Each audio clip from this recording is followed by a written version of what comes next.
reminder that this video will contain spoilers of all the books that I read and all the past books that I have read. So in this video, I will be reading Omen of the Stars arc, so that's 6 books there, and then Crookedstar's Promise, Skyclan's Destiny, and Yellowfang's Secret. If you guys would like to see the other videos in this series, I have a playlist specifically for this series, so if you'd like to go check that out somewhere up here.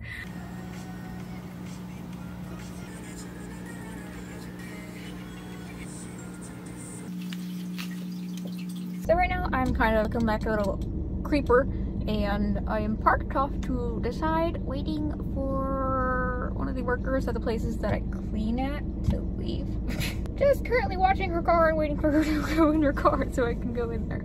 I am currently halfway through the 4th Apprentice. I feel like the errands are using this book to kind of introduce you to Dovepaw's powers. Her powers are being able to sense, hear, see things, smell things that are way further off. There's a drought currently going on with all the clans, but that's pretty much the basis of this book, is just a drought in the clans.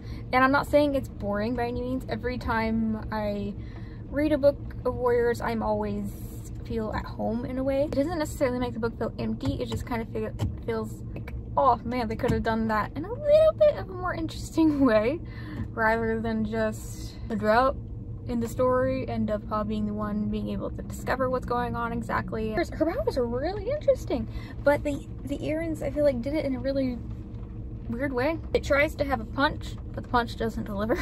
Dovepaw and Ivypaw as characters. Ivypaw I've never been that big of a fan of, but because she is a character that constantly gets jealous of her sister, which I totally understand why, but at the same time, she's very annoying. I sympathize with her, but at the same time, she annoys me. Dovepaw, I actually like her character quite a bit right now.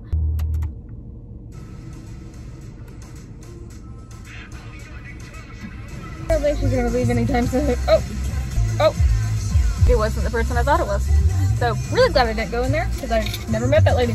I would have to introduce myself. I don't want to do that. Okay, let's go. Oh! Hang in there!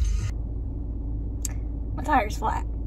Now we gotta wait for a pastor to come do it, because I don't know how to change the tire. Finished the 4th Apprentice. Enjoy this book. I just think the thing that kind of bugged me the most was that it's kind of an adventure story, and it's among characters from different clans. And in previous books we saw that with the 2nd series. Pretty much the same issues that happened there happened in this book. It was just the characters that were going along with our main characters really just there. It's only like a little bit of the book that they're all together, and so it's hard to care for characters who, one, don't get too much screen time unless they're actually needed, and 2, it's very forced. I have never liked Breeze Pelt as a character, but I don't remember him being stupid. Like, his reasoning is more stupid than Tiger Star's reasoning to be evil. He's just evil because his excuse for being the way he is that people were lying to him about him having half-clan brothers and sisters. Your own father didn't know. He's mad at something that doesn't even involve him. I am on Fading Echoes now. I'm about 50 pages.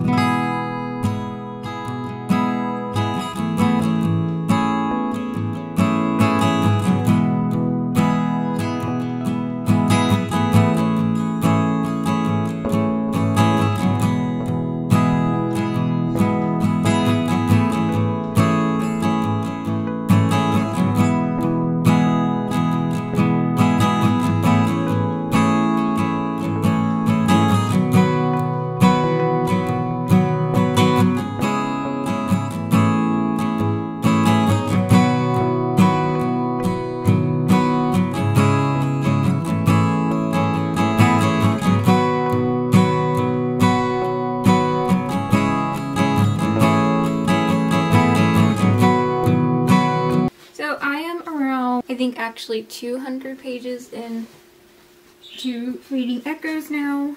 I think right now it's one of my favorites in a long time from this series. The stakes are high, just the characters I feel like are really starting to shine now. Jayfeather is still my favorite character in the whole series, and just as the story continues, it's my love for him gets bigger and bigger. Speaking of characters, why do errands always gotta kill off my babies? Why Longtail? Why Longtail? Like, seriously. I hope they make a novella or something of him. I don't know if they have, and maybe I'm just forgetting. But I would really like a novella, because he went from being a respected warrior after he proved his loyalty to Firestar to then quickly being blinded and having to retire to the Elder's Den when he was still quite young.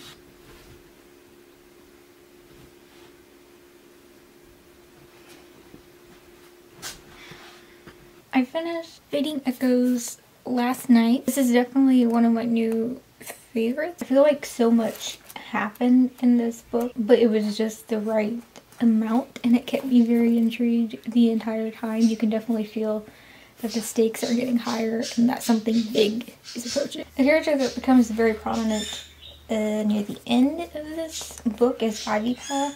And basically at the end of this book, she has joined the Dark Forest, and she doesn't quite realize how bad her situation is getting. So I think Ivypaw's introduction to the Dark Forest and Tigerstar and Hawkfrost and all them is definitely more realistic and more nicely done. Like, she actually has a reason to be like, oh, I'm gonna do this, other than just being like, oh, I want to be a strong warrior. Speaking of Ivypaw and Hawkfrost, is there a romance that's gonna happen between them? From my point of view, it seems like Ivypaw likes a Hawkfrost, but I could be totally wrong. I mean, if that happened later on in the series, it would give her another reason to kind of stick with the Dark Forest. I don't know what she ends up doing at the end of the series. The romance with Lionblaze and Cinderheart, I mean, it's not really a romance quite yet, but he felt something when they went out on a walk on a night before. It just felt really sudden to me. Like, they always just felt like they had a pretty good friendship. When Ivypaw talks with Tigerstar for the very first time in the Dark Forest, he tells her that ShadowClan is going to invade ThunderClan for a piece of territory that is useless to both clans, and that she must tell Firestar that they must do something about it before ShadowClan attack. She basically comes up with this dream and tells Firestar about it. And pretty much like that, he is like, okay, yeah, we'll do that. Jayfeather, his medicine cat, who he needs to seek guidance from, has received no message from StarClan saying that that's gonna happen, but yet he's like, oh no, I'm gonna go with Ivypaw. It felt very out of character for him, and it made Firestar look very, very stupid. I have downloaded Skyclan's Destiny. I'm interested in rereading this because I don't remember too much on this book.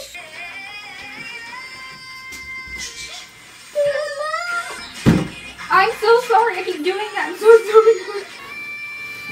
You're like 15 pounds, move. Minute. I am a little almost halfway done with Skyclan's Destiny, and I am bored. This book is very slow. I understand why, because it kind of needs to set up how Skyclan works, because they do work differently compared to the other clans. They have daylight warriors, which are cats that come in the morning and do warrior duties, but go back to the duty place to be a house cat or a kitty pet. Which I think is really stupid, because it literally says in the warrior code that you can't do that. It makes it extremely boring. Like, I'm just now, I think, almost 50% of the way through, and we're just starting to get a small glimmer of a plot forming. The plot isn't even there yet. It's just coming up. You can feel it, you know? It's definitely more of a character-driven story, but the thing is, usually that doesn't bother me. I like character-driven stories, but I don't find these start to be very interesting. I find her to be quite boring.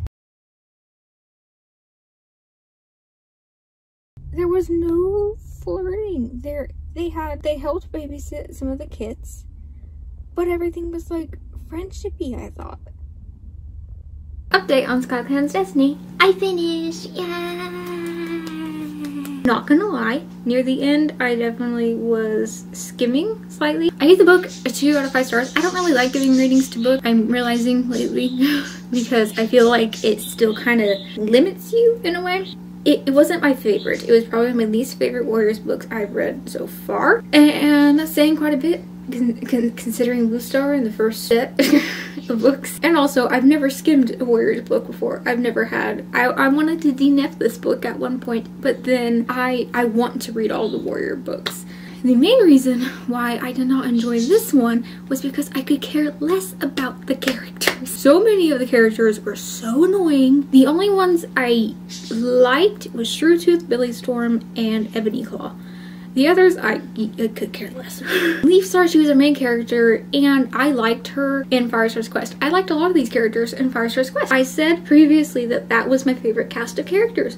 What happened? Don't know. So the next book that I'm going to be reading is I'm going to be starting back up with the Omen of the Stars series, since I am going into order of publishing date. Skyclan's Destiny was published before this, and so now this is next. And this cover is so pretty. I love the colors. I'm pretty sure this is Lime Blaze on the cover.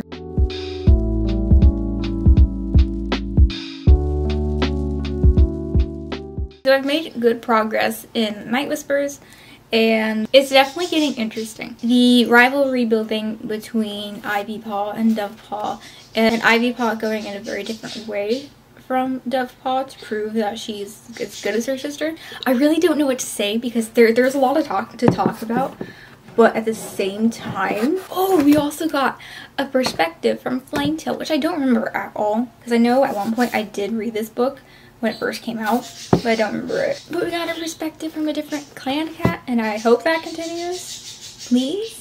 The only thing that's annoying me is just the characters. Lion Blaze, he's becoming very cocky of his powers and the fact that he is invincible, and I don't remember that being a thing in the books at all. He annoys me. Like, I'm enjoying his character more now because he has more of a personality, but that doesn't mean I enjoy his personality per se, because I think that's a really interesting way for one of our main characters to go. It has more depth to him now. Also, with Lion Blaze, there's a little bit of a romance between him and Cinderheart, and it kind of makes me a little because Cinderheart is the reincarnation of Cinderpelt. Cinderpelt used to have a crush on Firestar when she was still alive. Lion Blaze is Firestar's kin. There's also the romance between Dovepaw and Tigerheart, which is rushed as usual. We always have to have a rushed romance. Oh my goodness, I wonder if I can find it. There's like a line that Dovepaw says or something, and it made me laugh out loud. Where is it? Okay. So basically this is the scene where they're confessing their love to each other, even though you've only like met 4 times. Anyway, maybe Tigerheart agreed, but you were worried about me. That means you care, right? Dovepaw saw doubt flicker in the young Shadow Clan warrior's gaze. I mean, you care more than if we were just friends, he pressed. Dovepaw swallowed. For the first time, she actually felt like she had the power of the stars in her paws. Oh, I died laughing. I finished Night Whispers, and wow, it was amazing. There was some major and very good character development. Like, what's going on, Errands? Yeah, there was just so much. There was so much with the Dark Forest that we got to learn more. I'm also really enjoying Ivy Paw's character. I really love how her character has developed. Got a little bit of Flametail in this, and I felt so bad for him. He basically is tortured by these visions and dreams of he's just given these horrible visions to either warn him of the darkness that's going to come to his clan, and basically giving visions of his death that he is not aware of, that's actually his death. And it's so sad because I don't 100% get why Star Clan pretty much tortured him with a bunch of visions to explain what's happening when he himself had no idea what was going on. And it was just so sad with him realizing this was what I was envisioning that entire time. I was being tortured by my own death that I was unaware of that was even happening, and then it happened, and it was just so sad. And I'm wondering how that's gonna come to play out in the rest of the series. I really enjoyed this book, and now I have Sign of the Moon, which is, I think, I did read this book when it first came out. However, I remember being extremely confused because the whole storyline with Jay Feather, and I'm hoping I can understand it a little more, and I hope it was just maybe my 12-year-old brain not being able to comprehend what was going on. Sorry about the lighting situation. We're currently going through a heat wave, and I'm trying to limit the amount of lights I have on and the amount of curtains that are opened. So our house is currently very dark. It's actually supposed to reach 109 tomorrow, so fun. So I did finish Sign of the Moon a few days ago, I want to say. I have not yet started Crookedstar's Promise, which was the next book released in the Warrior series. So that's why I'm moving on to this rather than the Forgotten Warrior, I believe is what it's called. It took me a while to get through this, not because it was bad, but because I'm reading so many other books currently. And why does my hair do that? Oh, you were asleep! So, are Jay Feather, Lion Blaze, and Dovewing reincarnations or something now? Because it's not explained. None of that stuff is explained. Like, we kind of get the explanation for Cinderheart's reincarnation. Basically, Jay Feather, who is Jay's wing in the past, yeah, whatever, was helping one of the tribe cats give birth. And one of the kittens was Lion Blaze, but who was Lion's Roar in that time. And it's just, I feel like it's brushed off. Like, yeah, they're reincarnates, but it's not explained how. Besides Jay's wing, Dove's wing, and Lion's Roar doesn't have any significance to it in the past. The journey to the tribe didn't need to happen again, and I know there was going to be another big journey in the next arc, I believe, of the tribe becoming like the clans and stuff, and so I'm not really looking forward to that because I feel like a lot of things are going to be lengthened much more than they need to be. Yes, you can say they're adding to the world, like we're learning how the tribe became to be, but at the same time it didn't add much. It didn't add really anything. It didn't really add anything. We just know that Jay Feather way long ago was Jay's wing, and he helped bring the tribe to where they are now. I'm going to start reading Crookedstar's Promise. I think I did read half of it when it first came out, but I never finished it. I did really enjoy it though when I was younger, so looking forward to that, and hopefully we will not get another Skyclan's Destiny special edition because that was just such a boring book. Oh, and then Mapleshade, I believe, is the antagonist in this story, which again will be nice to see because she has been brought up a few times in the Dark Forest. I think for the past 2 books, I think. I'm not 100% sure.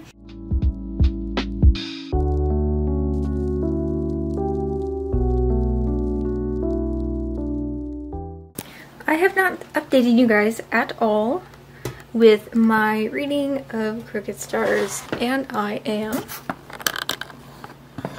struggling. I am almost done. You can't see.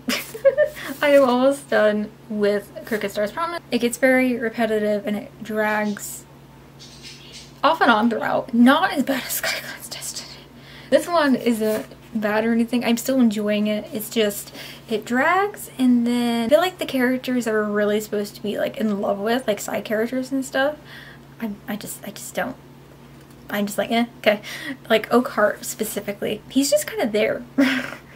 Like, Oakhart is Crookedstar's brother, and he has a rather key role in the very first arc of the series. It just seems like he's there for when the errands want to remind us that him and Crookedstar are such a great brother friendship and stuff like that, but really, I hardly can tell that they're brothers. Another character that has a very big role in this book is supposed to be Mapleshade. She's the villain, and she doesn't do much. Just kind of coming along saying, no, you're doing that fighting move wrong, and then she's like, you have to keep your promise. That's all she does. There was like, I wish I could figure out which chapters it was, but there was literally a chapter where it would always begin with her just yelling at Crookedstar that he was doing a move wrong, And then it would go into her saying, you have to keep your promise. Like 3 chapters in a row. Or something along those lines. It being very repetitive. Mudfur is a character that I'm really enjoying seeing how he became the medicine cat. And I honestly kind of wish we would get like a novella or something of him. Or a special edition. Okay, you're in frame now. Is that what you want?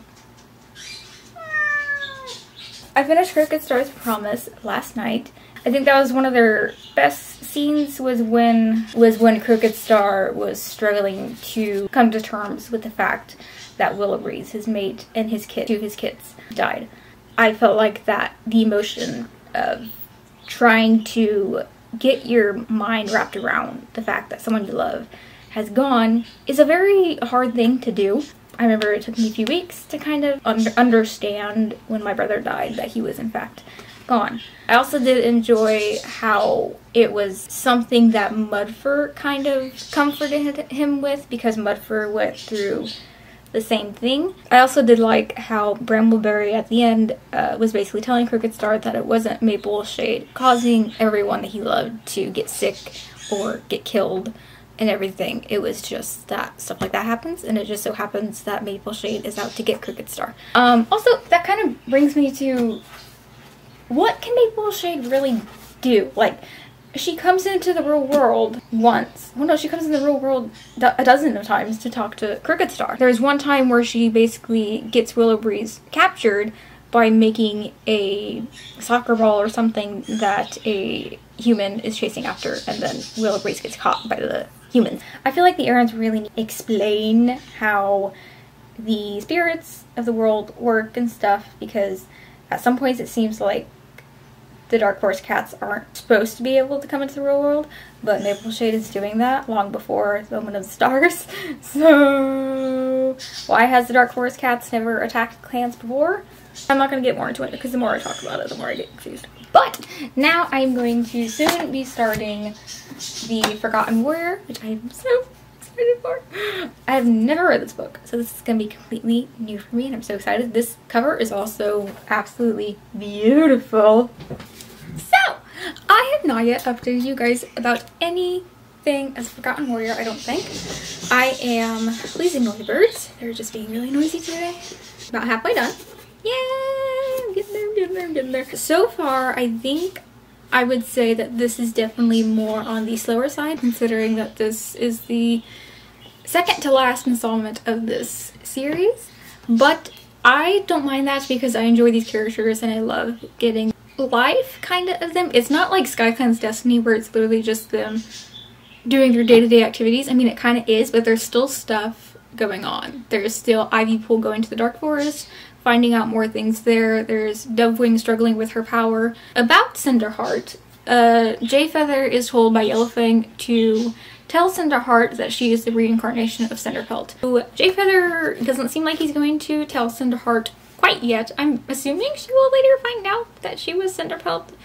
That'd be a hard thing to swallow. Hey, you were once this amazing great cat, and you were given this second chance. Don't mess it up. But like I said, Dovewing was having troubles with her powers. That's kind of fixed. It was a minor thing that was kind of going on that I'm assuming the errands just gave her as kind of a way to be nervous for the coming book.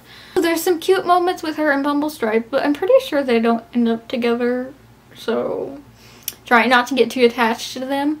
But she's not, she seems to like having him as like a close friend. I get the fact that she recognizes that Bumblestripe is a really great cat and she's not like attracted to him in that way. I get it. I've had that happen before. So I get it. But you're a cat. Just take the stinking cat as your mate. So Soul has come back and I despise Soul so much. Soul reminds me of Dolores Umbridge from Harry Potter. Just in a cat form. For anyone who doesn't know much about Harry Potter or stuff, Dolores, I honestly believe, is more hated and despised than Voldemort himself. And that says a lot.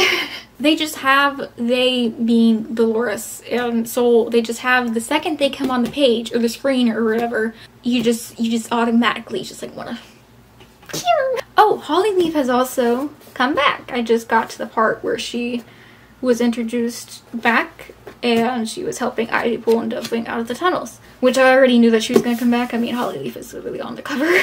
Don't know when I'm going to be able to finish it. I hope, like I said, soon, because I really just want to get to the last book and then Yellowfang Secret. But I'm also really scared to read the last book because I do know quite a bit of deaths that happen in the last book, and I'm not ready to actually read those pages as this character is dying, so...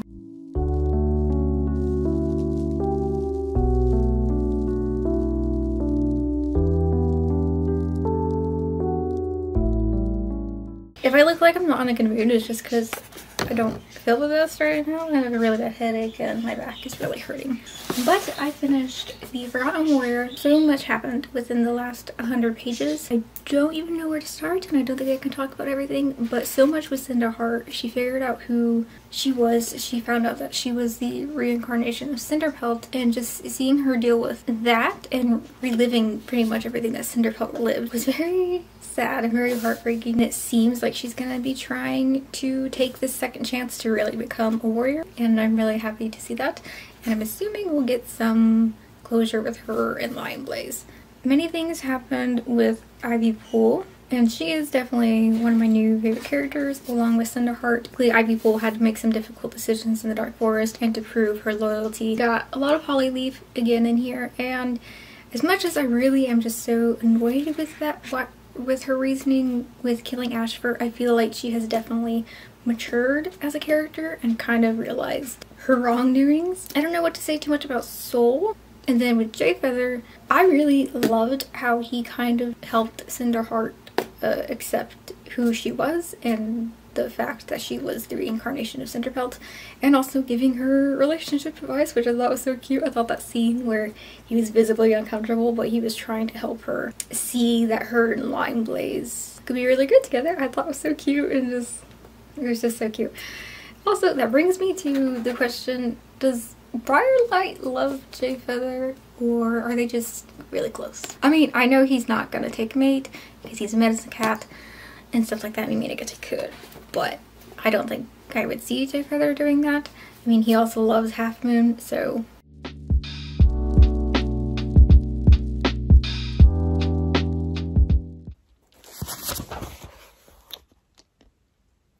That was sad. I forgot to talk about what I thought of The Last Hope, even though I was super excited about it, and I'm pretty sure I actually did, but for some reason the footage got deleted. My thoughts on The Last Hope, I honestly felt kind of underwhelmed, if I'm not gonna lie. There's a few reasons. The amount of books that was used to lead up to this big conclusion, it just didn't deliver like the build-up books did. And I also think it did have to do with the fact that I knew the majority of deaths and big things that happened at the end of this book. I think that kind of destroyed the impact of everything that went down. And then Firestar's death is a big thing that's supposed to happen for this book, and I guess in a way it is, but it really isn't that big when we haven't had a perspective from him. But it doesn't have the impact that I think the errands were trying to go for. It didn't mean as much as it would have if it happened in the first arc. Also, the final battle between him and Crookedstar was so anticlimactic. It was less than, I think, a page of them fighting, and Crookedstar just dies. It wasn't a bad book, but compared to previous books that have been doing one heck of a job of building up for this final book, it was a little bit of a letdown. Oh, today has been a busy day. Just don't mind the sun. The sun is wanting to say hello. There. No. Anytime I move my arm. I am 140 something pages in the book. I really don't know much to say because it is a life story. I did forget that Russetfur was actually a rogue before she became part of Skyclan.